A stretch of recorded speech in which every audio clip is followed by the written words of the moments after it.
Welcome to episode 6 of ARA Unscripted. Today I'm sitting down with someone who has shaped our industry in more ways than most people will ever know. ARA past president Marty Hollingshead from Northlake Auto Recyclers shares an incredible story from his early days in the business to his passion for veterans, hockey, leadership, and pushing our industry forward. It's honest, insightful, and packed with wisdom. Tell us why you, aside from coming here to do this, why you were coming to D.C. Well, when you called me and asked me about if I want to do the podcast, and you said you either come by me or I can come here, and I chose to come here. Just a little story here. So I had an uncle that got killed in World War II in 1945, and he got killed in Europe and Belgium. And it was a bad little bulge. It was my father's younger brother. His name was Lloyd, and he was a sergeant in the Army. He was 19 years old. He was presumed missing. They never found him and presumed dead, okay? 2.5 years ago, my older brother Russell got a letter from the Department of Defense and the State Department where they wanted him to give a DNA sample. And it had to do with our uncle. Now, my uncle got killed 11 years before I was even born. So he did the sample, and sure enough, they identified his remains, and they brought him back and buried him in Arlington. And my grandmother, it was something that always bothered him, how he never came up. So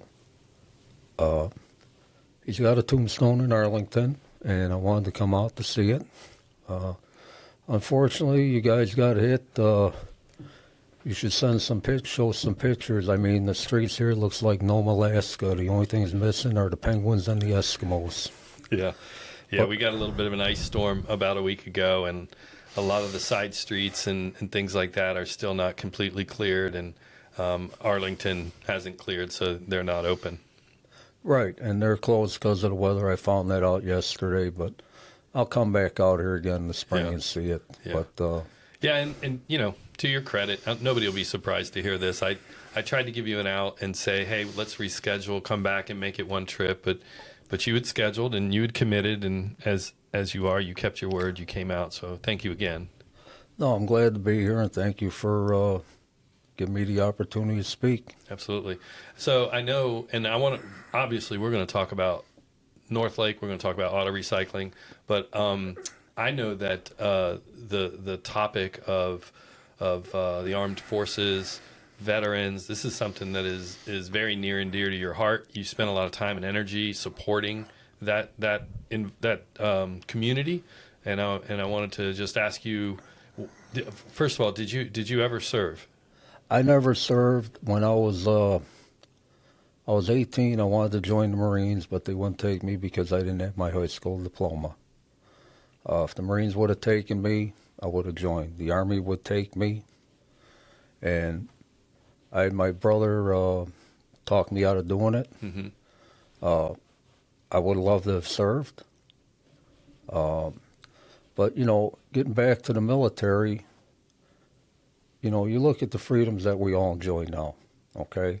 And a lot of this started with me, with my uncle, when Colin Kaepernick started with not standing for the anthem, okay? That really hit a nerve with me, okay? And this was before we even found out about my uncle finding his remains. So, it got me to thinking, people want to protest, they can protest, okay? But you don't protest what this country stands for, okay? And it's something I feel very emotional about, okay? Most families have had people that have served. Some people have given their lives, okay? For us to enjoy the freedoms that we have now, okay? So you don't disrespect the flag or what the flag stands for, okay? You got people now, people don't realize how good we got it because all the poor souls that some gave everything, okay? So that's when it put the, got the bug in my rear end. And we put stuff up on our building and pay tribute to the military. And we continue to do it. We've raised some money for the USO for 3 years. And, like I said, the whole thing, it hits the nerve with me. Yeah, no, okay? I know. Tell me, just talk. Most everybody, I would assume, has heard of the USO. I don't know that everybody's completely familiar with what the USO does. Well, the USO, they're here, and they provide a service for, and they support the military, okay, and needs of the military, and all the money stays with the USO. So when we decided to do this, I felt that this was where, and we did it with the Chicago office and Indianapolis, and we split it with them because I'm in Indiana, but I'm 3 miles from Chicago. You grew up in Chicago, didn't you? I was born in, if anybody knows where the United Center is, I was born and raised a mile from there. Yeah. So let's talk about your entry into auto recycling. I might have this a little wrong, so you're gonna tell me the story, but I think you're like one of the few guys. You're kind of a unicorn in that you're like one of the few guys that you're not a generational owner, right? You actually came in as an employee and rose to ownership. This is very unusual in family businesses. So is that correct? Yeah. So how it all started, okay. Again, I grew up in a rough neighborhood. Okay, we moved out to the suburbs. My dad drove a truck. There were 5 boys, and back then, 4 boys then. My youngest brother was born when we were back in the city, and if they didn't work overtime, they didn't make any money. Okay, and I took and I didn't have money to go. I wasn't going to have money to go to college back in 1974. You weren't getting a scholarship unless you were a minority. So I never even went back for my 4th year, okay? Of high school. Correct. So what happened, I was driving my mom's car, and I rear-ended a guy, okay? So I had to find parts. So I went up to this yard, and so I went to a U-Pullet yard, and they had a car. I needed a fender, a hood, and a front bumper for this 68 Cutlass convertible. Oh, I had one of those. Yeah. So I could only see the top part of the fender. The rest of the car was in mud. Oh, my gosh. So I wound up in Evanston, Illinois, at a Suburban Auto Wrecking.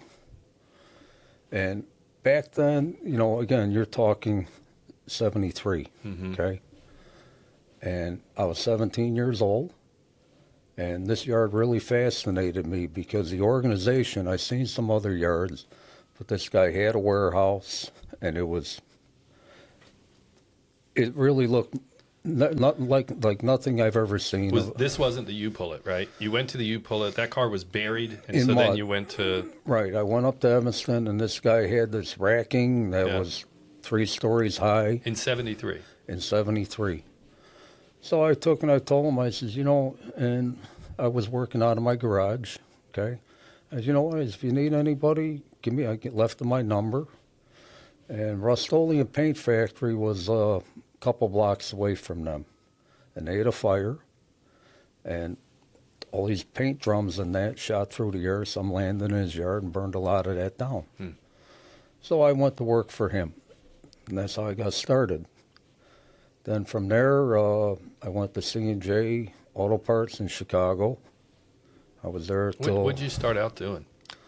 What I started out doing, I was pulling parts. Pulling parts. And here's the fascinating thing with this, okay? My second day there, okay? So I'm this young kid. I got tools. I know how to use them. I fixed cars, okay? But the thing I liked about auto recycling, or the yard, was you didn't have to put them back together. No comebacks. Right. Okay. So I took things apart neatly, and I did it fast. So some of the old school employees that were there didn't like me. And the fact they didn't like me, I heard them talking about me, I figured, you know what, I'm going to really make you look bad now. Okay? So I worked even harder. But my second day there, I got done with what they gave me to do, and I'm standing there. And the owner, Bill, says, what are you doing? I'm done what I had to do. He said, what do you want me to do? He says, look around. I said, what do you mean? There's always something to do in this business. And today, it's the same thing. So I was there until, I was there a year and a half. Then I went to C&J. And from C&J in 77, I went to Milwaukee Avenue Auto Parts in Chicago. And I was there from 77 to 83. And Still pulling parts, or? no, well, I started out at A Suburban as a yard puller. Mm-hmm. When I went to C&J, I was doing that. Then they had me doing inventory. And then they put me behind the counter. And then when I went to Milwaukee Avenue, it was the same thing, inventory and behind the counter. And I had an opportunity. I moved. I bought a house on the southeast side of Chicago. You bought a house on the income of inventory and sales counter. Yeah, well, again, it gets back to, back then the interest rates were 18, 19%. Yeah. And I got a 13% mortgage. Which is crazy now, but you were 5 points off of what everybody else was paying. Right, and I got it from a fraternal organization, but I had to come up with a third down. So short story is I paid $50,000 for the house. I put 17 down. I had a couple cars. I sold them. I scratched and clawed everything together. But I had a payment I could handle, and I had a 10-year mortgage. Wow. Which today is unheard of. Yeah, sure is. But again, it ain't what you make, it's what you keep. And, what you spend and how you spend it. So I was down there, and then opportunity came. I knew the one guy in the southeast side that had a foreign car yard, and he wound up buying Northlake. Back then it was Hammond Auto Recyclers. He changed the name, and he offered me a job.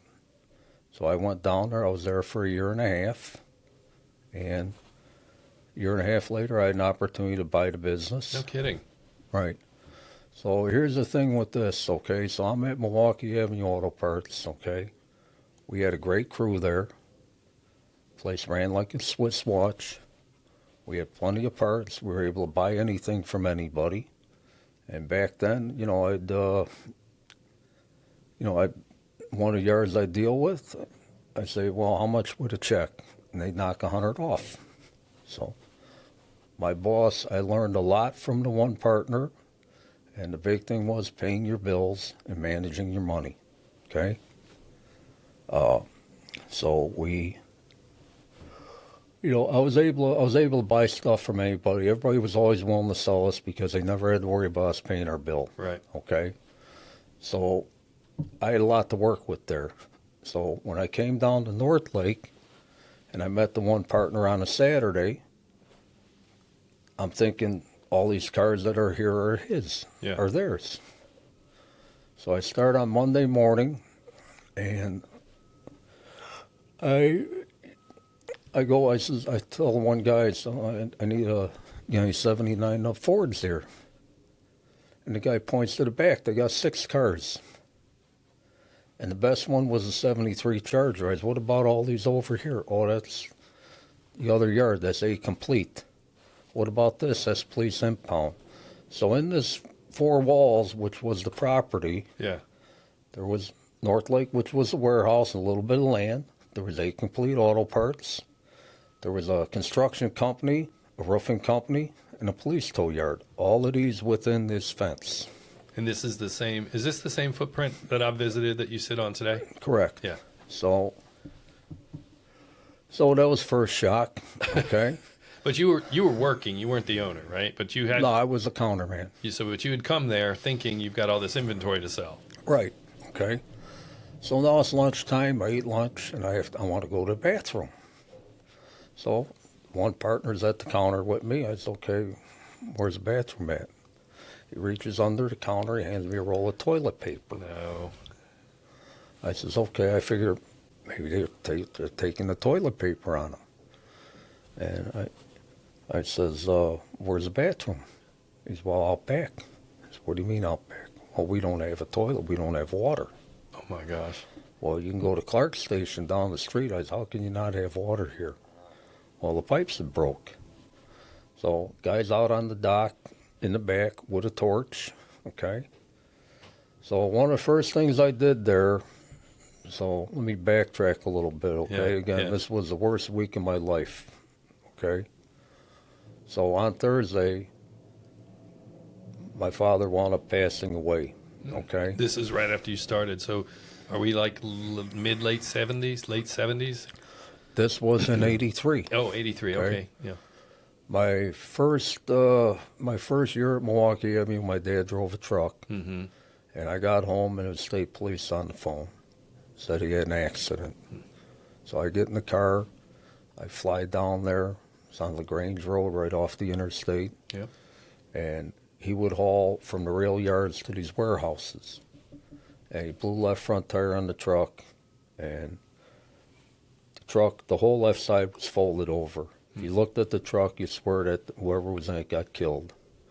So I shoot over to the hospital, and my dad's in the emergency room sitting on a gurney. He's got a few bumps and scrapes with a smirk on his face. I said, "Man, Dad, I thought you died."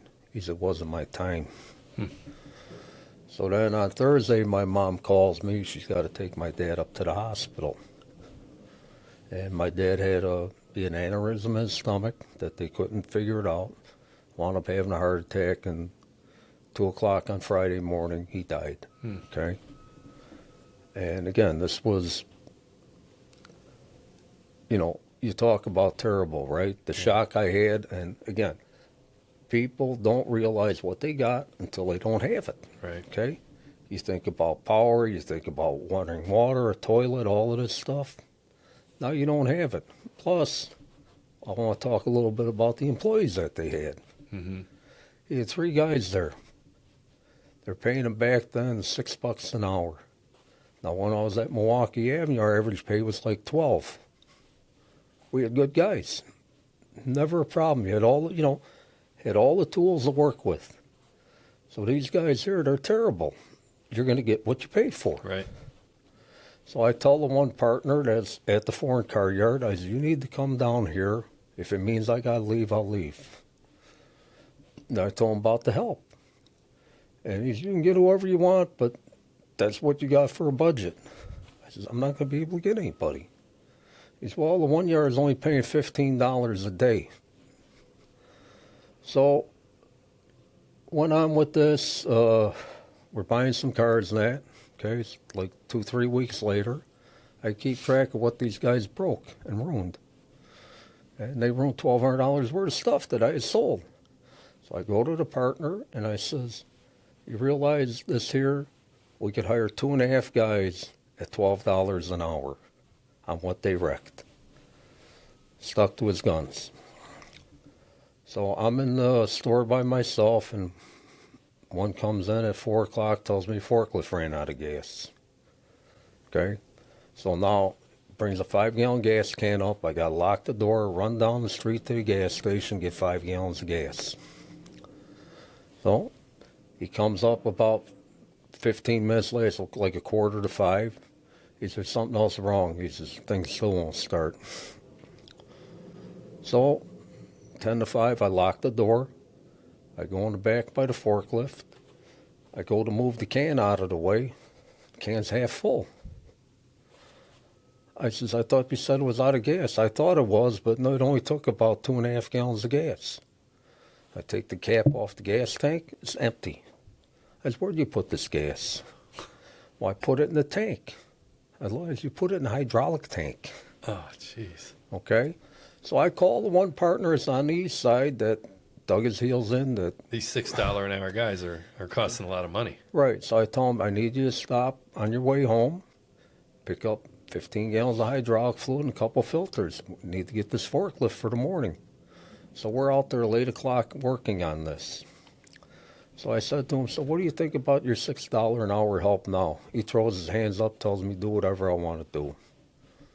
So I hired 2 guys. One I paid $10 an hour to, and one I paid $11 to. Them 2 guys did the work of what 6 of them would have did. Okay? Yeah. But you talk about flipping a switch and what you got to work with as far as tools. Mm-hmm. So that was a big revelation, and that's why I've always been a stickler on making sure I buy enough cars, and I want to have a deep inventory. And I like selling my own stuff. Yeah. Sounds like a lot of your experiences early on really forged the foundation of what you still do today. Well, I've got a PhD now, Yeah. and it's from the School of Hard Knocks. Yeah. Not bad for a guy that didn't finish high school. Well, I was going to get a job with the utility company. I did go back and get my GED, and I could have furthered my education. Mm-hmm. But again, when I went to school, I tested out extremely high as far as my scores. I got to go to a school in Chicago that was a magnet school. I was the only one from my school that made it there. And the counselor said, "You got a great mind for math." One counselor said, I should get into computers and programming. I told him I want to work with my hands. So you didn't stop going to school because you weren't doing well. You stopped going to school because you really didn't see a future in it. You wanted to be in working with your hands. Is that right?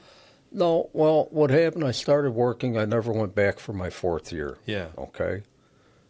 And again, my parents were great. Mm-hmm. Okay. And my dad worked his tail off. But I felt that, and I told the counselor that, and I got him pissed off. Because I told him, I says, you're still going to need, I said, so what happens as a computer programmer? He's still going to need a plumber, electrician, carpenter. He's, you want to be a ditch digger? I said, no. I said, well, I'm going to tell you something. I said, in the future, these skilled trades are going to make more money than people that have graduate degrees. It's so true. Even today. Yep. So, and I like working with my hands. I love building stuff. You're a carpenter. A lot of people don't know that about you. And not like, I'm sure you can frame, but that's not what I'm talking about. Like, you're a custom skilled carpenter. I've seen the cabinetry you've built and things, and your whole lobby, you built all of that, didn't you? Yeah, but the nice thing about building, in the buildings, a lot of that, I put all of them, I put them up. I was able to do a lot of stuff that I wouldn't have been able to afford to do, like to build out the office. That would have cost a fortune. That would have cost $250,000 to do that build out. Yeah, the material alone. I mean, right. But again, I was able to cut corners, and I have some friends in skilled trades that help me out in that. And but the nice thing about building something is when you get done, you get to see what you did. Yeah. Yeah, absolutely. Yeah. So also, I know that you're a carpenter. Everybody knows Marty Hollingshead, the owner of Northlake. They know the recycling side of you, and we'll talk about that. You're a carpenter. You hockey player, right? You still strap on your skates? I'm not going to tell your age. I mean, I think you've given the math away already. If somebody wants to figure it out, but do you still strap the skates on? Well, I'm not vain about my age. I'm 69 years old. Yeah. Okay. And my dad passed away at 60, so for me, you know what? Every day is a bonus. I get it. Okay. And I stopped playing hockey back in August. I took a break. I'll start up again this spring here. But I got You're a goalie, right? Not much of one anymore, but yeah. Always liked that, if the puck hit me in the head, it didn't go in the net. Okay. No, I got to start out playing street hockey in Chicago, and then from there I graduated, and I started playing hockey on ice. And then when I was 21, I stopped playing. I was playing some pretty competitive hockey when I was 18 years old, and I wound up breaking my foot and my leg. I didn't start playing again until I was 30 years old. I've been playing ever since. Men's leagues and that, tournaments, guys that are hockey players like Dalbert, he could tell you. Yeah. Yeah. There's quite a few. We've kid around in the past about the opportunity to put together some kind of charity event with all the hockey players we have in the auto recycling industry. That would be a lot of fun. Yeah, we got to play. I got to play in some tournaments, some of them events with the Blackhawks. I came and saw you. Blackhawks alumni. Yeah. Oh yeah, you came when I got my ass handed to me. I remember that. I wouldn't have said that. I mean, I was pretty impressed with the speed and agility with which you moved inside the net. That was impressive. Yeah, I was doing a lot of swimming that day. Yeah. And you're also a pilot. I haven't flown in about 8 years, but yeah, I was small engine, recreational pilot. Yeah. After 9/11, they changed a lot of rules. Everything's positive control now, and if I decide I'm going to start up in the spring again playing, if my body can't take it, then I'm probably going to start flying Yeah. full time as more as a hobby. Yeah. My stepfather is a lifetime pilot, as well as my two stepbrothers, and he, a few years back, he had a small Cessna, and he would take me up, and so I got to learn how to take off. I got to learn how to land. I got to learn the flying is actually the easy part. It's the landing is probably the most unforgiving part of that. But it was fascinating. To this day, he doesn't have the plane anymore, and I still regret not like formalizing my experience up there and starting to book hours, because it's fascinating. It's really cool. Well, the old saying, every old pilot tell you any landing you walk away from is a good landing. Yeah, I've heard it said that a landing is simply a controlled crash. Well, again, conditions and that, and Yeah. I have my share of stories on that stuff. I had this one instructor that he was a younger guy, very talented pilot, and we do a lot of off-the-book stuff. Mm-hmm. Anyhow, he left to go to work for one of the majors, and he was back in a month. And he wound up getting fired. So he was a guy where like I said, we do a lot of crazy stuff. Okay, call me up. We got a 30 knot wind down the runway. Let's do some. We'll do some pattern work and some minimal controllable airspeed stalls and that. So he goes to work, and he's coming back from Mackinac, deadheading, and smaller plane, regional airline, and there's him, the other pilot, and the flight attendant. So he decides he's going to invert this thing. Oh my gosh. Okay, no passengers, they're deadheading back. So he would have got away with it, but the next morning maintenance goes in, and there's blue water on the ceiling in the toilet. So they pull a flight data recorder. They fired him. Yeah, you can't get it. You can't hide that. Yeah, but no, flying is fun. But Yeah. there's some pilots in the industry, and Bo Roden is a pilot. Eric Schultz. Eric Schultz is a pilot. Yeah, that's very cool. So, Going back to hockey, I wanted to touch on something and connect two dots, right? So we started off talking about, the armed forces and your patriotism and everything that was going on that kind of inspired you to start fundraising for the USO. And then we started talking about hockey. And, my recollection is hockey was probably the only sport that pushed back and refused to participate in those things, that behavior that you were talking about. well, I've, those that know me, know I'm a hockey fan also. And I was a season ticket holder with the Blackhawks for 20 years. And when all of this stuff started, it was right before the preseason and the World Cup, okay, with hockey, with Kaepernick, with the kneeling and that. And then it got into baseball and that. So I was going to the first preseason game, and I said to myself, if I see one of these guys not staying for that anthem, I'm going to take my tickets. And Players. back then, right. Yeah. I'm going to take my tickets, put them in an envelope, write a letter to the owner of the Blackhawks, which was A Rocky. strongly worded letter, I assume. I was going to take your tickets, take your money, and you know where to stick them. Yeah. But you want to know something? None of the hockey players did it. And then they had the World Cup tournament, and the coach for that was John Tortorella back then, who I never really liked until then. Mm-hmm. But he told all them players, if you guys don't stay in, you will not play 1 minute in this tournament. He made news. I remember that story. Right. And, that's the nice thing about hockey players, okay? And some of the people I've hired and some of the guys that have worked with me, they were all hockey players, a lot of them. And hockey's probably is a sport that's as close to the military as you can come, because hockey stresses discipline, structure, and teamwork. Okay, and they have a great work ethic. And there's a lot of good attributes that hockey players have that sets it aside from a lot of the other sports. Yeah. But you look at the Four Nations tournament that we had. So they. This is a great story.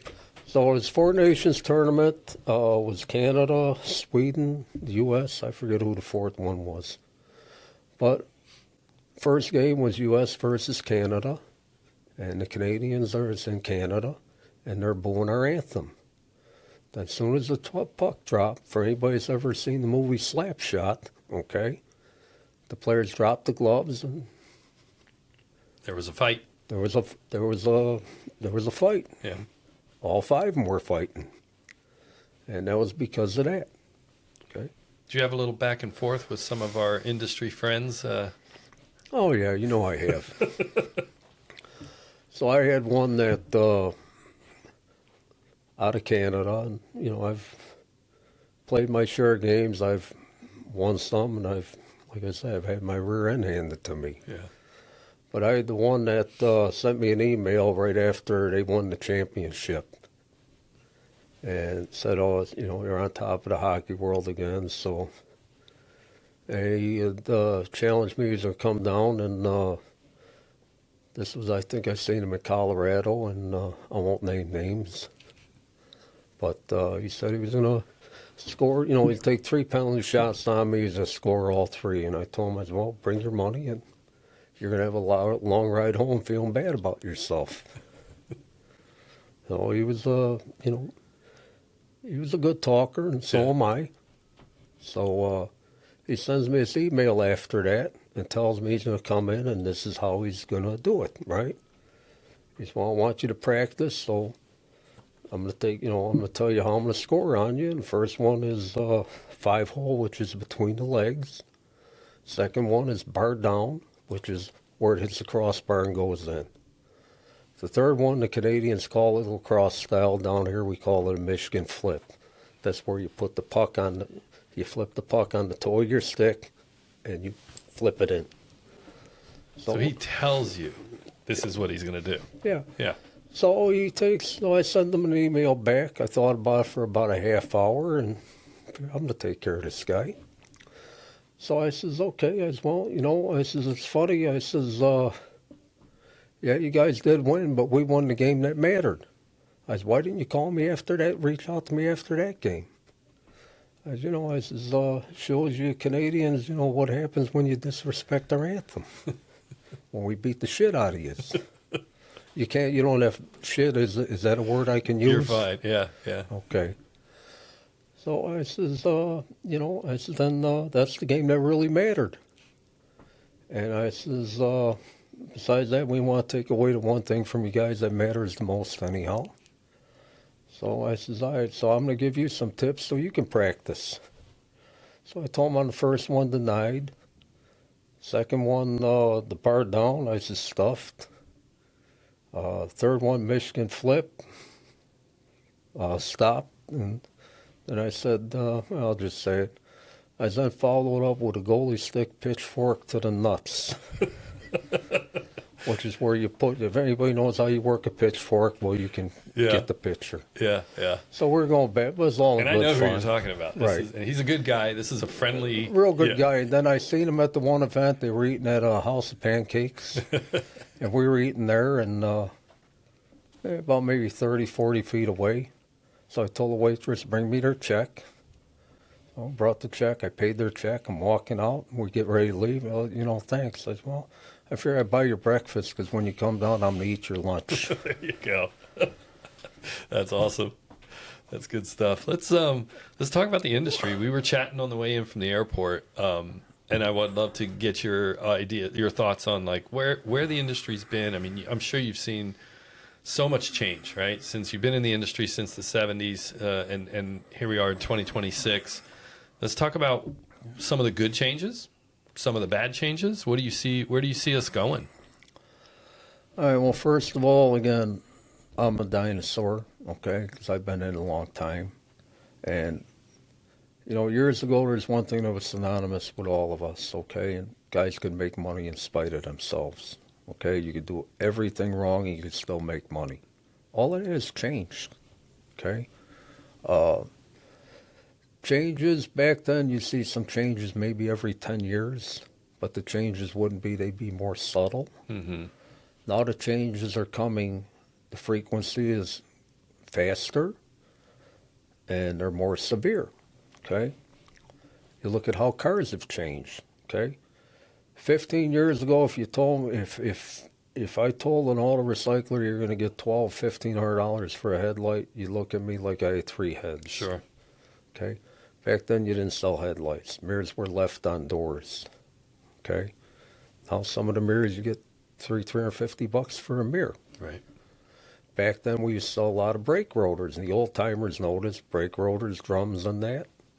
You sell a lot of that. But all of these the shifting part types that have a value have changed, okay? And you're going to see as these cars evolve, there's going to be other components depending on if we'll be able to reprogram them, what kind of value they'll have. But no, changes are more severe. You look at the cars, the evolution in technology and engineering. Some of it's material, just to kind of like the rotors and the drums. They started making it out of inferior metals that can't be turned. They're thinner. They're one-time use materials, right? Right. And now you're going for a brake job, they'll just change out the rotors. It's part of the deal. Yeah. They're not turning them. And again, some of them you can't. And like you said, the material for some is unless you're getting it to drill the rotors or that, and drill the rotors you can't. Right. But the average vehicle, there's no pad slaps anymore.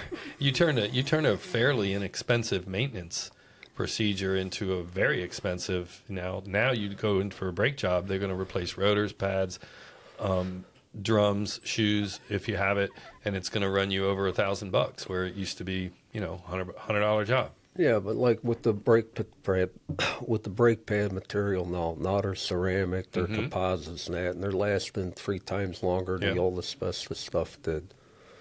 But again, there's been a lot of change in the industry.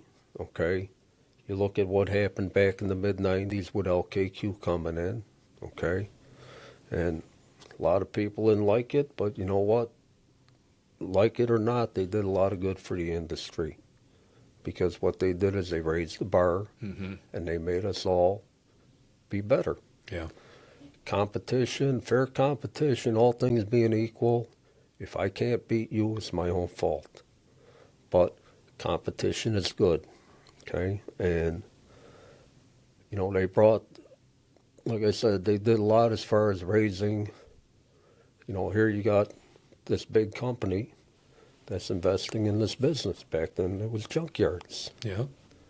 So they did do a lot of good for the industry. They made a lot of the independents get better, and you've had other consolidators come on the scene. I think we're at, 5 now? Yeah. But the independents are still there, aren't they?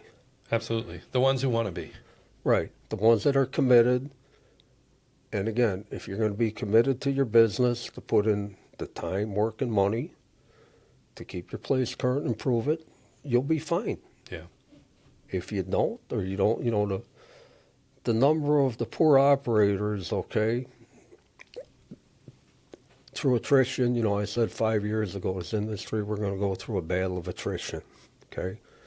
And a lot of guys that aren't willing to do this, they're not going to be able to make it. But there's always an opportunity, in not only auto recycling, in any type of businesses for a well-run independent operator. You think there's still room for people who look at this industry and think, I would like to get into that? Well, what people don't realize about this industry, okay, and here's the funny thing. This industry can be as primitive or as sophisticated as that owner wants to make it. Yep. Okay? The sophisticated guys, you look at what we have as far as technology, and I want to talk a little bit about that in a bit. But you look at the tools that we have to work with, you look at the point of entry for a new guy to come into the business, okay, unless it's going to be, and there's people that have come in, okay, that have started from scratch, and it's a much longer road, Yeah. okay. But the point of entry for somebody, if somebody thinks they're going to come in, buy a yard, with the equipment, the inventory, the things you need, you're talking about a lot of money. Yeah. And unless they want to be smaller, they want to be niche or specialty. But And we see those. We see, BMW only, different, and they find this niche and they're successful. And there's an opportunity for, like I said, small scale if you're going to be a niche operator.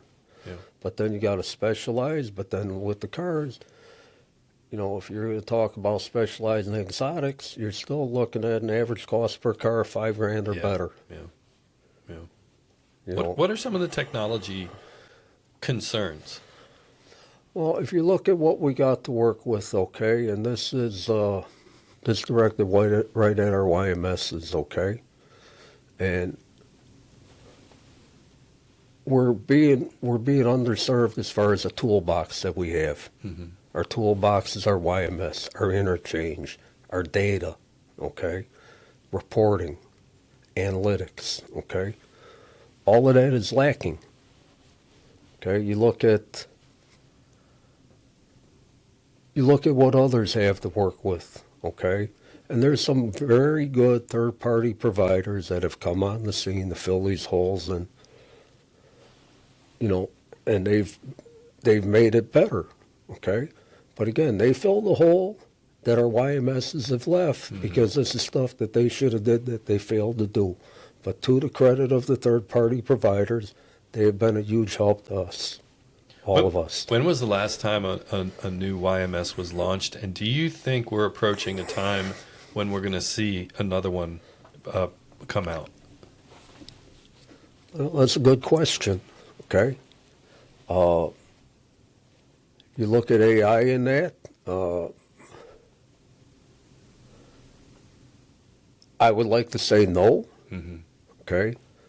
But if somebody can come up with the technology, with taking OEM part numbers and having real-time supersession, I think it's doable. I don't know. I still think you need interchange, and I still think interchange has a value. Mm-hmm. And the YMSs, the one I'm part of, they have been working in earnest to make things better, and they are making a lot of progress. And this is good to see because we basically were dog paddling for the past 10 years. Yeah. Do you see? Do you think AI is going to become more integrated, and help you inventory deeper into vehicles? Well, again, it's going to depend on how it's used and applied. Yeah. Okay. I like the one saying I seen. Instead of artificial intelligence, we should be working on natural stupidity. Okay. I'm all for technology. Mm-hmm. Okay, but technology is a tool. And same thing with AI, okay? I still think when you're going to use something as a tool or a guide, it's helpful. When you're going to take it literally, that can be a slippery slope. Sure. And what happens if the AI goes awry? You've heard discussions about AI, yeah. and how a lot of them are scared. They're scared shitless of it right now because right now AI is on the cusp of self-awareness. And getting back to the movie The Terminator, right? Yeah. No, you look at some stuff, you look at the Twilight Zone episodes from years ago, okay? You watch any of them? A long time ago I did, but I think I know where you're going. But you see how predictive they were. Things that seemed crazy back then that made science fiction entertainment is reality. Reality. That's where you're going. Yeah. Correct. Yeah, I get it. And when AI reaches the point of where they have self-awareness, they can start communicating with each other. Gets back to what I say all the time. Yeah. When man makes machine that's smarter than man, man's days on this earth are numbered, or when they realize they don't need us. Yeah. So, but again, AI, all the technology is all a tool. It is there to help us run our business. It can't do it for you. There is no easy button in this business. Mm-hmm. People that think it is, them are the ones that struggle. They're struggling. Yeah. Right. Yeah. And there's no standard way of doing it. Like you run Northlake a little bit different than a lot of other. There's a few profiles of the way people run their businesses. Like some will trade, some trade a majority of their business. Some it's more of a balance, and some do that. But you kind of you don't you've we've talked about this, and I'm trying to figure out how to approach it. You you run very much independently, and part of it is because of you feel your name, that Northlake name, is very important. Your reputation, you've worked a long time to achieve it, and it's very important for you to protect it. Well, and again, you deal with your customers, okay, and we'll talk about that a little bit, okay? Mm-hmm. You're an auto recycler like me, okay? Why are they going to call you over me? There's a differentiator, okay? What are you doing that I'm not? Obviously, you're doing a better job than me, whether it's quality, service, or price. So that's why I'm not getting the call. So you look at what you do and how you do it. And you brought up a good point with this industry on how we all do the same thing but a little different, right? You buy a car, you take it apart, you sell the parts. But that's the core of what we do. That's the core. But there's so many different variations of how people do that. And there's a lot of nuances. There's things that are, that's the main, like you were talking about a restaurant, that's your main course, okay? Yeah. And then there's side dishes, okay? There's guys that'll get heavily into reman, reconditioned, surplus, new, aftermarket. Some people sell a ton on eBay, and some people don't do it at all. Right. And it depends on what works for you.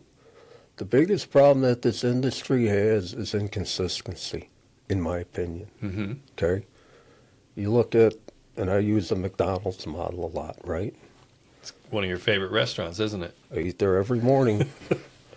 But again, you look at companies that are successful, and I'll use the McDonald's model. No matter where you would go in the world, the Big Mac is going to look and taste the same. You know exactly what you're getting when you, yeah. Right, and this is a company that, granted, their playbook is nowhere near as diverse as ours is. Mm-hmm. But again, they're able to do this with entry-level help, and they have consistency in their product. Wait, I don't want to gloss over that, because that's a huge thing you just pointed out. They'll take fairly unskilled young people and teach them how to produce something or do something, do a process, follow a process that delivers a product, and they do that in scale across the country and around the world to where anybody walks in, they get the exact same thing. But again, this is where they have a playbook, and they're very disciplined Yep. and structured on what they do and what their processes and their procedures are. And again, our industry, and we'll talk about that in a bit, but our industry is unique from any other industry, period. But again, if we can achieve consistency in delivering a quality product on time and as described, okay, we will have more opportunity. Yeah, I Simply agree. put, we want to have more opportunity, we have to do a better job. And the better job you do, the more opportunity you'll get. Anything good, bad, or ugly is cumulative, Mm-hmm. okay? So the biggest challenge I see is the uniformity, okay? Delivering a clean part, okay? This could be a car part. I could lay two of these in front of anybody, from a layman to an expert. This part is clean. This is the same part. This part is dirty. Sure. I know which one I want. They're all going to, everybody to a T is going to say that clean part is a better part. So with that being said, how much does some soap and water and a little elbow grease show or cost, okay? And this also shows pride in your product. And it goes back to the economy of scale you were talking about with the $6 an hour guys, right? You clean your parts, you sell more parts. People want your parts. All of a sudden, that little investment you made in a power washer and one extra guy is paying for itself. Right, you're enhancing your product. Right. Okay. You go to McDonald's for your Big Mac, you open it up, it's in the box, it's nice and uniform. You go to another one, you open the box up, and there's the sauce all over the side. Looks like somebody sat on the hamburger. Yeah. What's that going to do for your experience? And that experience at that McDonald's is going to affect your decision to walk into the other McDonald's. And we'll talk a little bit about quality control. Okay. Question for a lot of people that I'll ask is, who's in charge of quality control? Answers everybody. Everybody. And yeah, absolutely. Okay? So you went to your restaurant you went to a restaurant for your ham and eggs this morning, right? And you turn over, you want a cup of coffee, you flip over the coffee cup. And this is a place you haven't been to, and there's lipstick on that coffee cup, and it's not your shade. Okay? You know my shade. Yeah. So what does that do for your experience of that restaurant? Oh, yeah. It's in the toilet. Well, it's not going to be good. Not good. Okay? Yeah.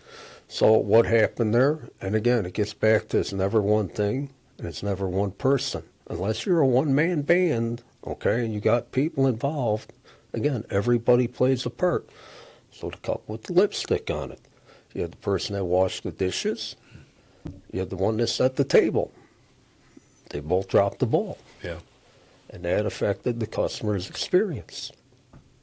And So- it translates, I mean, it's the same thing in our industry. And it's even bigger because you've got multiple layers before the headlight crosses the counter or goes in the box and gets shipped. And we have, we're no different. Every dog has his fleas, and Sure. Northlake is no different, okay? We have some, we'll look at something whenever anything goes awry. I try to, you look at, you do a post-mortem on it. Mm-hmm. Why did it happen? What do we have to do to keep it from happening all the time? So, shop orders a door. They order a right front door. You take them a left front door. Was it the salesman? Salesman will say it's the customer. But if you hear the call or you play the call back, okay, the salesman was in a hurry, okay, because that's the way some of them are. And the guy said left front door or left door, and the guy said he heard right front, okay? So one of the things, and I got this, Shannon Nordstrom's taught me this when I went out to his place years ago. Drop the word left and right. Yeah. It's passenger and driver's side. Yeah. I mean, Okay? yeah. And repeat the order to the customer. Okay?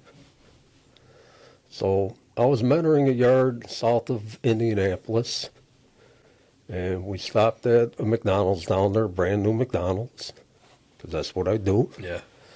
And they got a counter that a midget could stand at.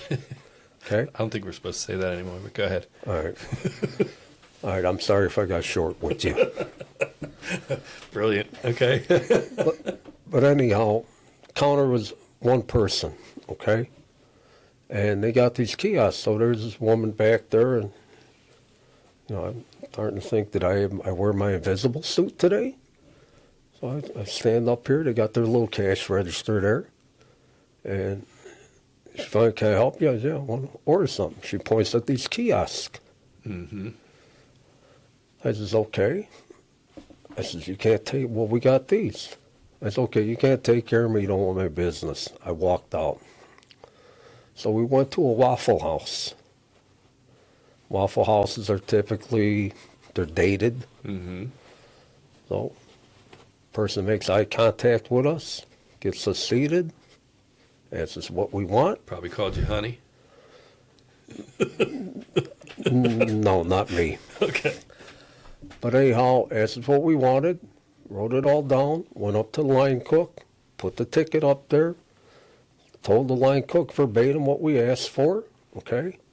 And we got our food, and it was exactly what it was supposed to be. Same experience, same process you would have seen if you walked into a breakfast joint 50 years ago. Right, but again, this is somebody where they did all their process. They had a good process, Yeah. okay? So it was, it wound up being a good experience, okay? And again, it's, what your process is, okay? One of the, with customers and that, you look at returns. Returns are a killer for us, okay? People look at returns. I call it a silent thief. We did all the work not to sell a part. So whatever you could do on your end to minimize that, whether it's getting the right information, doing a few extra steps, it winds up with, from a customer satisfaction standpoint, you know, when it comes to where somebody's got a call, between calling you or calling the next guy, they're going to say, well, you know what, I know with him, I'm going to get it. Yeah. Or they know that if they do have a problem, it's going to be addressed and resolved. Like that sometimes is even a bigger win. Well, sure, you know, and it, you know, you got to stand behind what you do, and there has to be, I call it managing the sale after the sale. Yeah. Okay. How many times you buy something from somebody and they call you up to see if you were happy with the purchase or everything was all right? Does that earn points with you? 100%. Okay. Or somebody you never hear back from them again. People remember that. And this is where we talked a little bit in the car this morning about automation and everything else, okay? The companies that are, if you look at any company that is heavily vested in technology, the one thing that is synonymous is their customer service. It sucks. Okay? How many times you call somewhere and you're sitting on the phone? Oh, okay. That's frustrating. Okay? Banks these days, you know, Yeah, or if you can't got find a human. Yeah. So a little story about Granger a few years ago, okay? I'd call to get stuff from Granger, and I'm a customer of theirs, and I had the number, you know, I call the local branch by me. So now it's a machine that answers the phone. It says your wait time is going to be about 3 minutes. I'm thinking, okay, what the heck happened here? You know, called 2 weeks ago. So 10 seconds later, 15 seconds, somebody picks up the phone. Okay? So, and none of this occurred to me at the time, but when I was done with it, it got me to thinking. Okay? So the person answers the phone, asked me who I was, got my account number, called me by name, asked me my name. I ordered 4 or 5 things, small ticket order, and repeated the order to me. And what happened with this, at the beginning when they said that, with the 3-minute wait, there will be a short survey at the end. We would like you to take part in it. So this person called me by name 4 or 5 times, okay? Real professional, and everything went fine, obviously. I didn't have to repeat nothing to him. And then after the survey came on, asked me 2 questions. Asked me, were they able to take care of my needs? And 2, would I hire that person in my company? What a good question. Okay, simple, but yeah, look at how profound it was. Yeah. And then it got me thinking about it. You know what? They were pretty smart. So what they did, and it gets back to over-promising and under-delivering, or vice versa. Yeah, no, right? I picked that up the first when they said 3 minutes and then picked up. Right, that was done by design. Because believe first so. thing I'm thinking Yeah. is, oh boy, only 10 seconds. Yeah, yeah. And again, this is where they took that technology, but they also applied a knowledgeable human being to it. Yeah, it's so valuable. Yeah. You mentioned something earlier, and I'm so glad you did, because I want to talk about, you just said the word mentor, and it reminded me of the mentoring program. And I really want to talk about that for a few reasons. I think it's one of the most underutilized benefits that ARA offers, for one, and I'm working on that. And 2, you had such a big part, you and RD, correct? And just the giving of time and wisdom to help other recyclers. Talk to me about why you got involved in that program and why you're still driven to be a part of that program. Okay, well, for starters, I'd grown up in the business when I was younger. I was very fortunate. I had a lot of smart people school and mentor and teach me, okay? And you could teach somebody something, but also I listened and I applied what I learned, okay? And I had a lot of smart people teach me early on, okay? Like I said, the stuff I learned, a lot of it was self-taught, a lot of it was what I learned from others, okay? I wouldn't be where I'm at now if it wasn't for them people. You look at anybody goes back and looks at their life and sees people that made a difference, okay? So I want to tell you a short story about Chicago, okay? We moved back when I was in 4th grade. From where? We lived in Wakanda, Illinois. We were there Okay. for 3 years. We had to come back because my dad couldn't take the drive. So we moved back to the old neighborhood, okay? Italian neighborhood. You know how them Italians are. I know very well, thank you. So, Not sure where this is going, but you have my attention. no, so we wound up, now we're new kids in there, and, you know, tough neighborhood, so we had to earn our stripes. Let's just leave it at that. Yeah. Okay?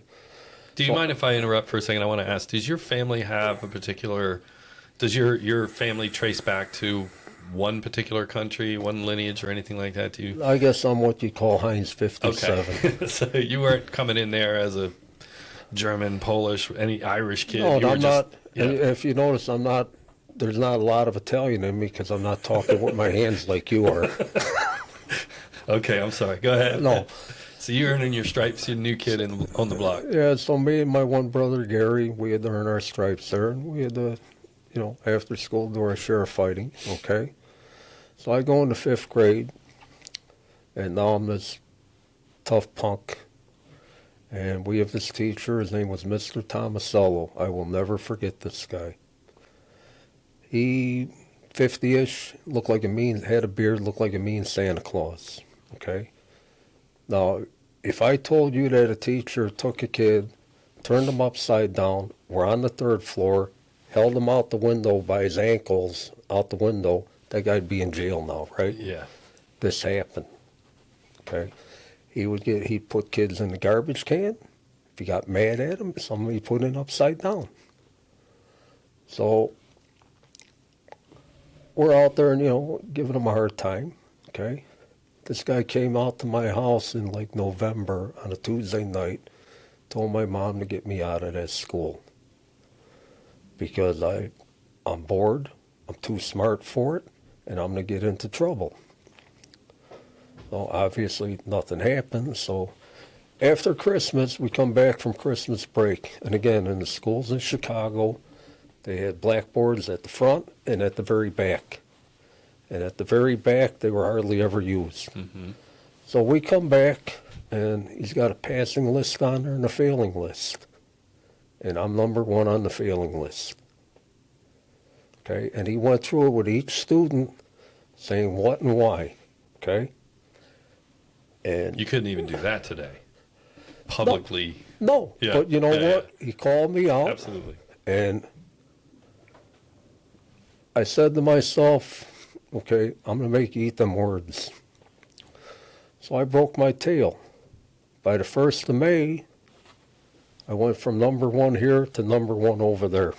Okay? And the guy probably saved my life. Wow. Okay? But he got me flying straight. Okay? And he taught me more about working and less about being a punk. So Was he your first mentor? I would call him my first and my best mentor. Yeah. Okay? And he seen something in me, and he was able to hit the right button. Yeah. And, you know, you look at people in your own life. I'm sure everybody has stories about a teacher or someone. Mr. Switzler, 6th grade. Okay. But again, so this is where what I've learned at R.D. Hopper. When I was coming into ARA, R.D. Hopper wanted to do this mentoring program. Mm-hmm. And, you know, those of you that anybody that doesn't know R.D.'s a great guy. Yeah. Okay? You can't find a more genuine and honest guy than R.D. Hopper. But he wanted to do this, so I told him, you know what, I'll help you with it. So the program was set up to where we wanted to, wanted to help, whether it was somebody that new to the business that needed help or somebody who's struggling a little bit, okay? So we had it set up. It was thought out, okay? And the whole premise of this program and our expectations were, look, if we could save one guy, I think it'd be a success. Absolutely. And it wound up being so much more. And I'm very encouraged. In fact, I think ARA should take more of a role in that. Yeah, I agree. And it's a lot of work. Yeah. And, I spent a lot of time working money on it. I had some guys where one of the most fulfilling things about it was you're getting somebody in a better place. You saved some businesses. Right. Okay? And these ain't only businesses. These are people that work there. These are families and that. And you help some guys get better. Yeah. And there's also somewhere I've had my share where they didn't listen to anything I said, too. But you still got to try. Yeah. And you never know where, some of those businesses that you saved, that they get to a point where they can now, pay it forward and become a mentor to somebody else. And what started out as an idea from RD and you jumped in to help could then hopefully eventually become bigger. I mean, we really want to, it's tough, right? Because we want to promote that program more, but it's not easy and it's not cheap for the mentor. Well, again, you're taking somebody that is a successful operator, and this has been some of the problems with getting people served with an ARA, okay, on committees or executive, Right. on the EC, okay, which is a big commitment. And a lot of guys are, you're busy running your own business. But again, you got to look at what is going to help the industry, okay? My soft spot has always been with the smaller auto recyclers, okay? Even with our software company where I've had some influence, fortunately, okay?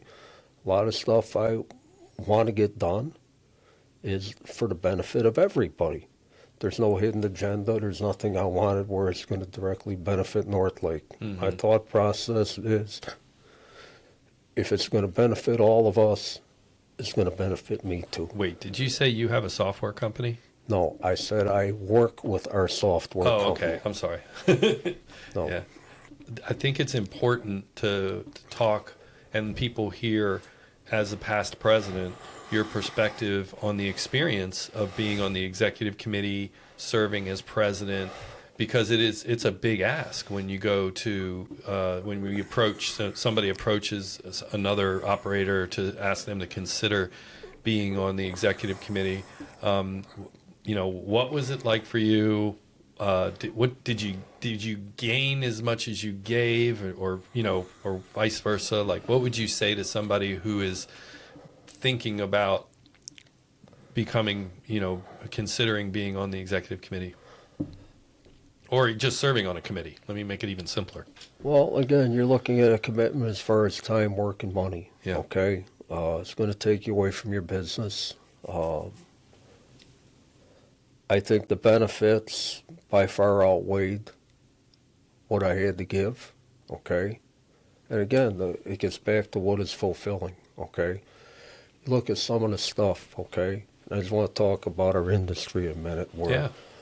We're unique from all other industries, and people don't realize this. People don't realize that we're innovators.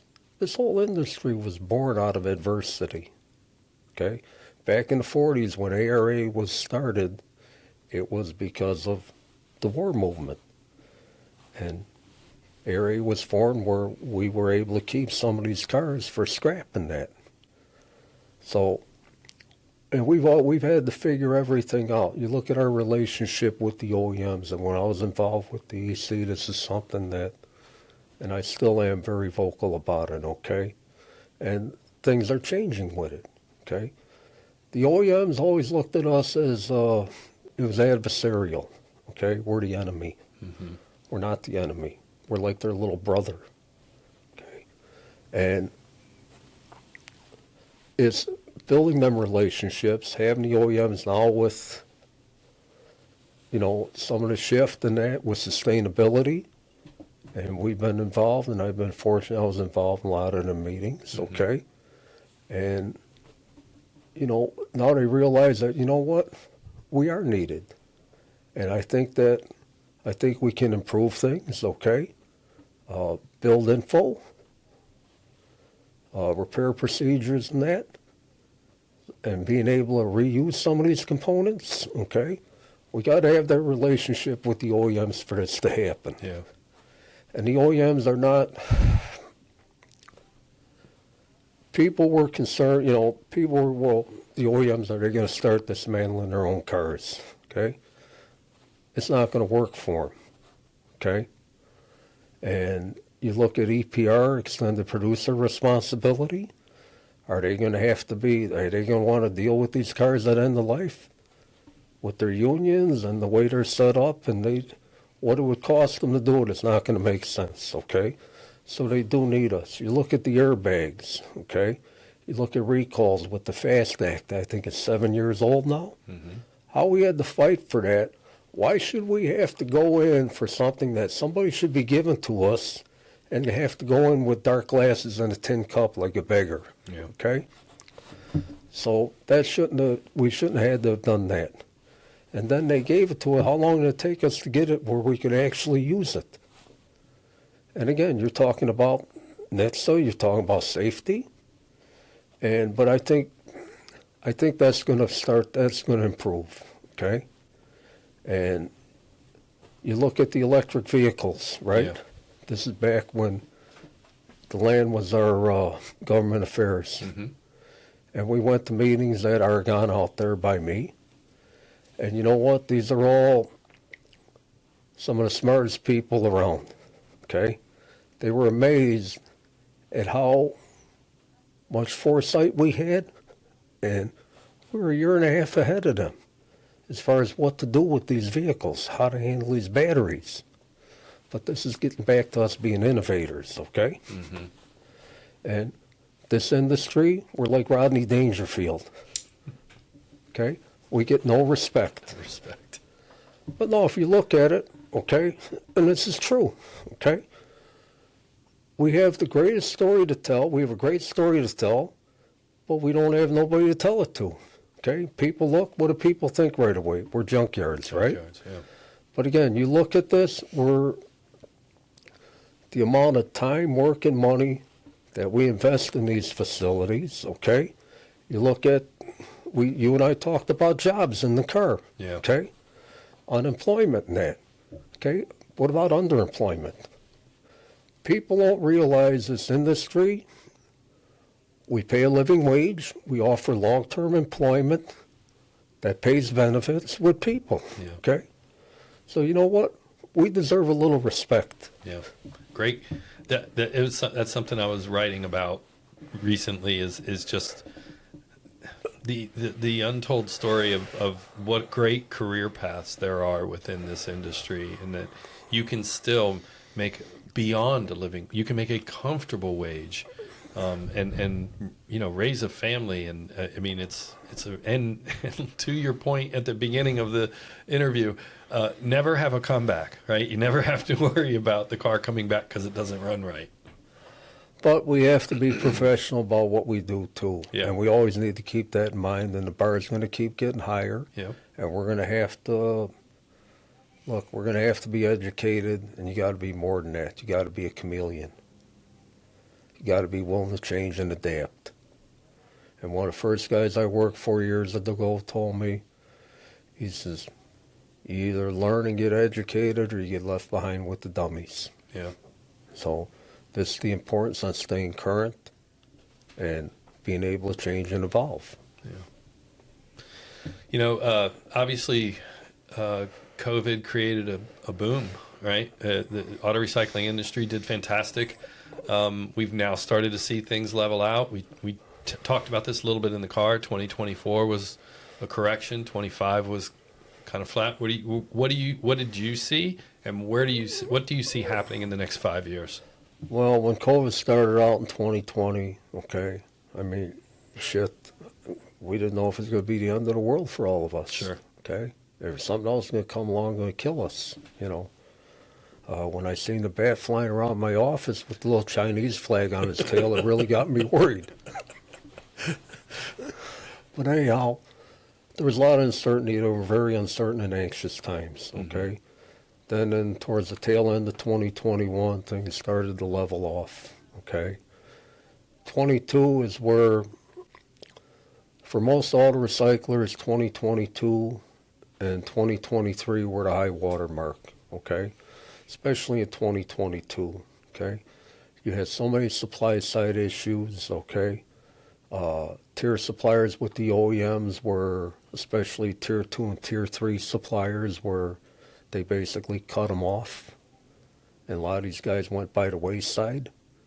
You look at the chips, right? Look at all the Ford trucks they had sitting on the ground. Yeah. But again, these supply side issues, so we were able to fill some of that, okay? And now all of a sudden we were important. And people realized, hey, you know what, these guys are relevant. You know, I think that played a role in what you were saying earlier about how there's starting to become a little bit warmer room when we were having conversations with the OEs. I think that was a huge catalyst. yeah, but again, so getting back to the pandemic, Sure. okay? 2023 was a high water mark, okay? There was demand for our product. Guys were able to get unheard of prices for some stuff. And 2024 started to get, you know, things got back to normal, okay? Now the motor that you sold for $1,500 back in 2020, that you were able to raise the price to $2,500 in 2023, now in 2024, you're not getting $2,500 for it because now they can get the reman for $2,800. So now you see a guy looks and, holy crap, I got 10 of these things on the shelf now. Okay? You got to drop your price if you want to sell them. And he paid more for those cars.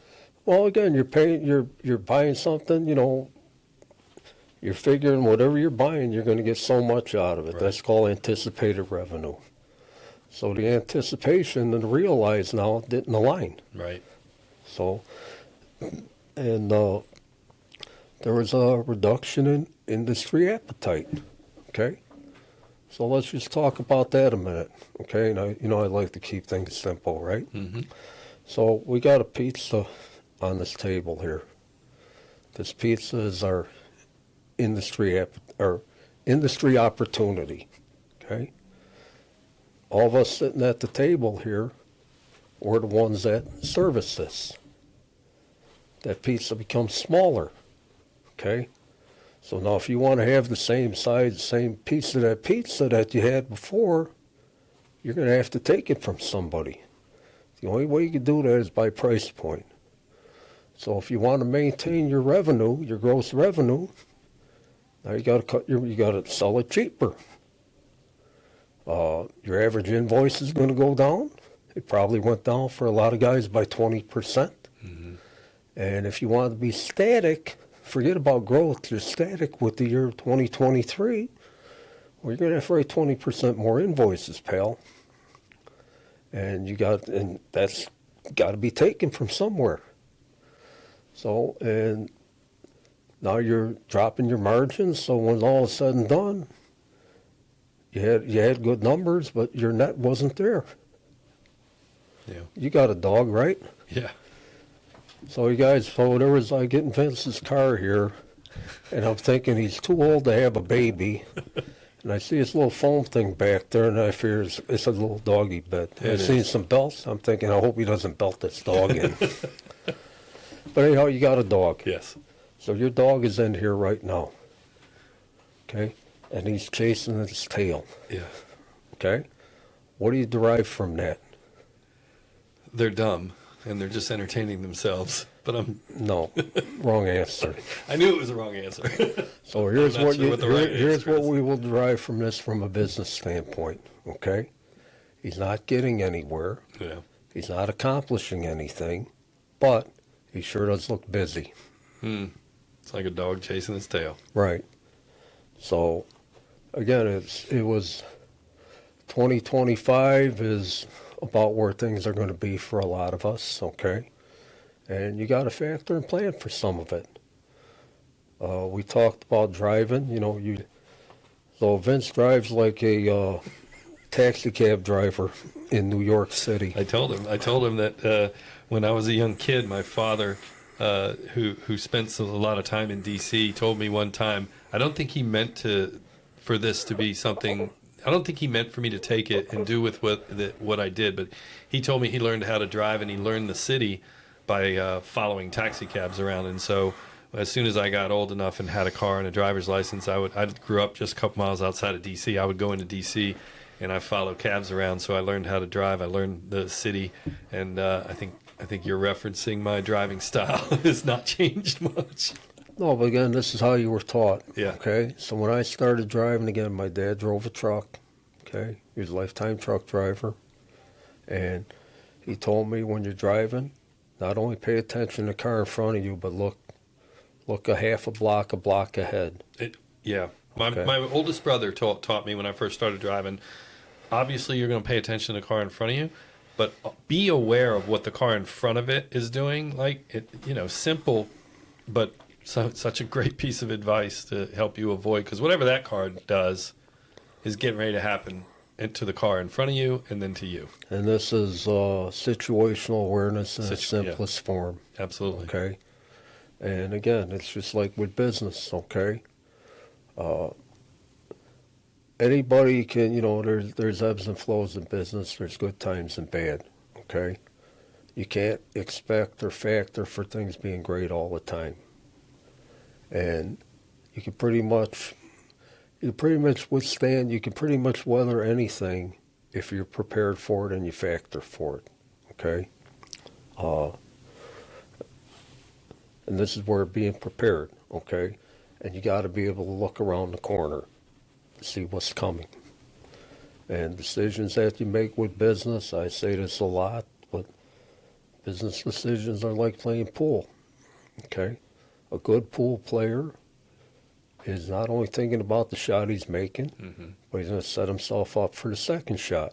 And a really good pool player is going to set himself up for the shot after that. Yeah, it's chess. But again, this is where planning and factoring, okay, and you're less apt to get blindsided if you keep your head on a swivel. Yeah, and do some foundational preparedness. We talked a little bit about sales commission and salespeople who were making made great money and maybe didn't have the fortitude to realize that it wasn't always going to be like that, right? Again, we're talking about the future of this business too, and again, like I told you, with the knowledgeable human being, okay. In my opinion, for whatever it's worth, like it or not, you're getting more and more with e-commerce and with direct orders, okay? I know of one auto recycler where he's paying his guys commission, and then with the e-commerce, he's all in the lather about it. He's all for it, because then he's not going to have to pay these guys. I says, okay. So you got these guys, you're paying them only on commission, now you want to take it away from them. And that's something that I don't agree with at all. Right. But getting back to the pandemic, 2023, you look at the $2,500 motor, it was a $1,500 motor. Right. Okay. You're that salesperson, you just got a 67.5% raise. Okay. Now, if you're smart, you're going to save the money. A lot of people, they spend it. So now things come back down to earth. Now that $1,500 motor that became a $2,500 motor, and now you got 10 of, you may be selling it for $1,200. Yeah, and I still got that truck payment. And you still got that truck payment, but now your pay is what it was 3 years ago. Yeah. What does that do for your morale? And again, it gets back to customer service and everything else. Sure. So everybody's got their own way of doing things, okay? Yeah. And I'm not gonna critique somebody for doing it. If that works for them, that's great. Yeah. But the one thing that has to be understood here, okay, if I'm a commission-based salesperson right now, I'm worried about what my future is going to be. Because with these electronic orders, with eBay and that, you don't need them. But that's so true. What you say about commission-based income, it really doesn't matter what the industry you're in. If you're a real estate agent, if you're an insurance salesperson, if you're a commission-based, if you make your living primarily off commission, you really need to learn how to live off of a base that you can pretty much count on, and because otherwise you're gonna suffer when you experience those ebb and flows. Well, yeah, and again, it gets back to living within your means. Exactly. That's what we're talking about, Yeah, right? yeah. We've been conditioned. I mean, we're talking decades, a couple generations now of conditioning that you can put it on credit and you can worry about it later and you deserve it, right? Well, sure, isn't that the mindset now? It's But what it they ain't- want you but to it ain't believe. It's only causing that. a lot of problems. Well, but if you're a business, you're selling widgets, okay, you want to have a market for your widgets, okay, and telling people you deserve it. If that helps you sell more widgets, you're going to do it. Yeah, I get it. But again, you're not only talking about on the consumer level here. You look at corporations, businesses, individuals, and the government. They're all living beyond their means. And when you're spending more than you're taking in, the only way that difference is made up is by leveraging yourself and carrying debt. So people don't realize they're buying a car, they're paying $35,000 for this car. How much is my car payment? $35,000. You can't find a new car. Average cost of a car now they're saying is right around $50,000. It's insane. That's what you paid for your first house, isn't it? That's right. But again, commission-based is if you have assigned accounts or assigned territories, okay, then it makes sense. Because now you have a controlled environment, and you get rewarded based on how you cultivate that set area. Right. And like I said, I would be, if I was commission-based in this industry, I'd be concerned about it because of the direct ordering ability now. Because I'm going to have less opportunity. But again, getting back to Granger, getting back to technology, getting back to customer service. You're good salespeople, you repurpose them. You pay them, and the businesses that are going to win and they're going to dominate are the ones that are going to use that technology and apply it with a knowledgeable human being. I guarantee you they're going to win, hands down. Yeah, I agree. But you repurpose them as customer consultants, okay? When you get that electronic order, they're calling the customer.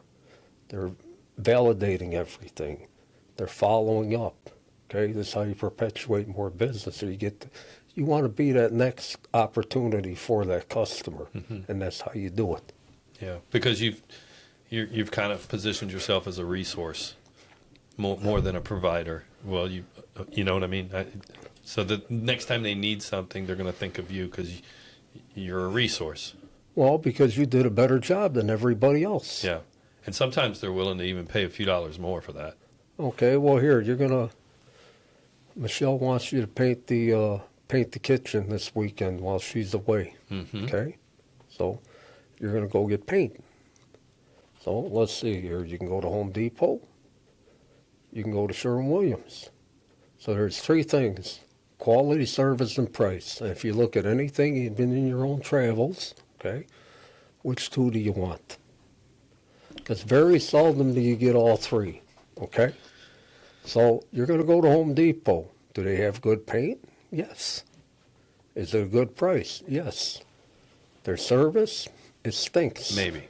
It's not guaranteed, right? You're going to wait. If you got any technical questions, you might as well be talking to this table. Yeah.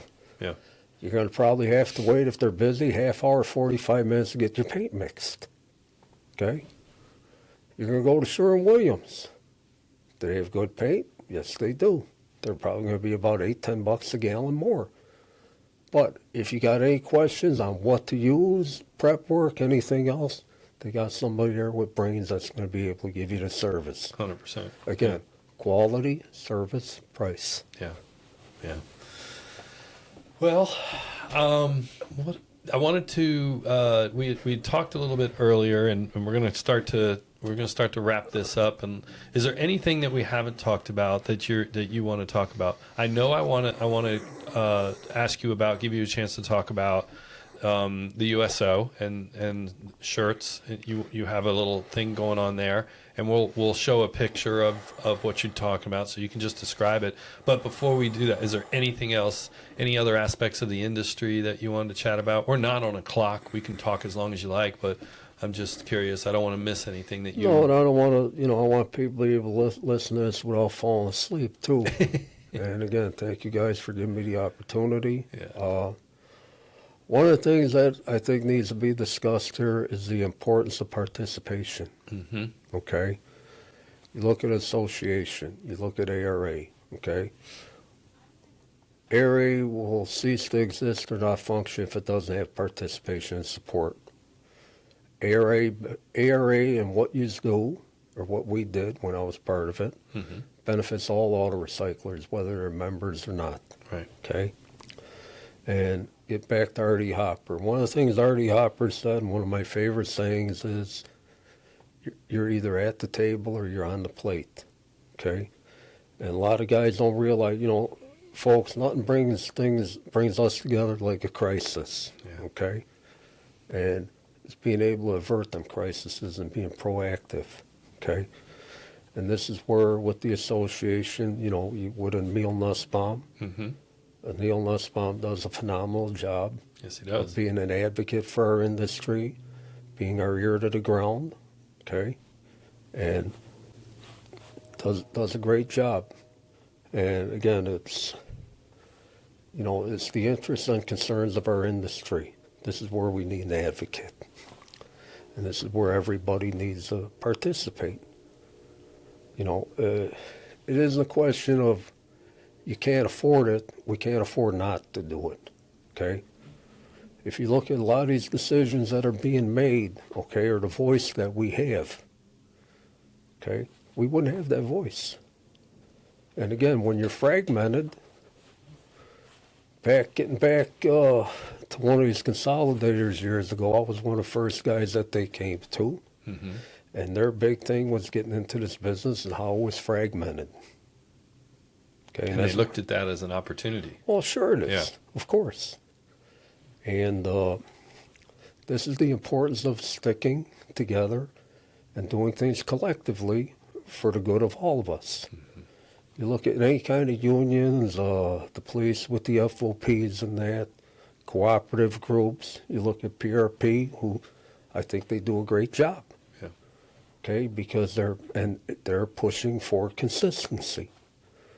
But again, this is where the state, your local, your state, the National Association, people, guys, everybody needs to be part of it. The only ones that are going to probably be watching this are going to be members of ARA now. Yeah. But again, this benefits all of us. And the bigger voice we could have, the stronger we're going to be, and the better the climate's going to be for all of us. Yeah. Yeah. Absolutely. Good point. Tell everybody about what you're doing with the shirts, and I'll show a picture of it so you don't have to worry about that. Just describe it.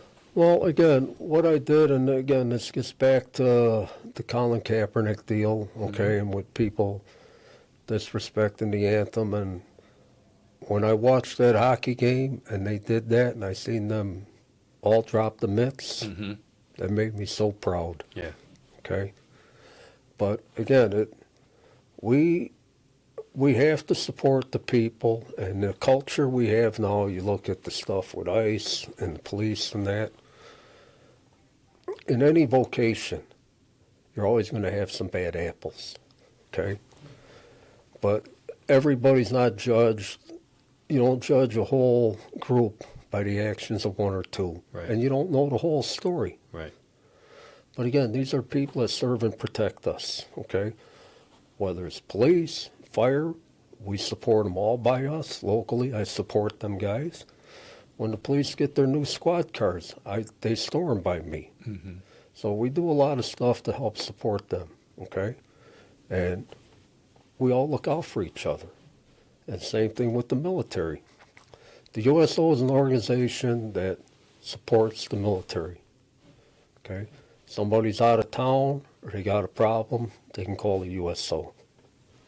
And the shirts I got, anybody that wants any of these shirts, you want to give a $20 donation, You'll send the shirt. I'll send the shirt. Awesome. You can make it to us, you can do it directly to USO, Send proof. Send me what size shirt you want. $20 a shirt. I'll send you a shirt. I hope I gotta buy 1,000 of them, Yeah. and I will. I know you will. I know you will. Well, great. Thank you so much. I know I've said thank you a couple of times, but I just want to make sure you understand how much I appreciate you getting on a plane this morning just to come and have this conversation. I think lots of people are going to watch this and enjoy it as well. So thank you for your service to the industry. I mean, you obviously gave many years of volunteership. You continue to, and I'm grateful for that. I know a lot of people are. So thanks. Thank you.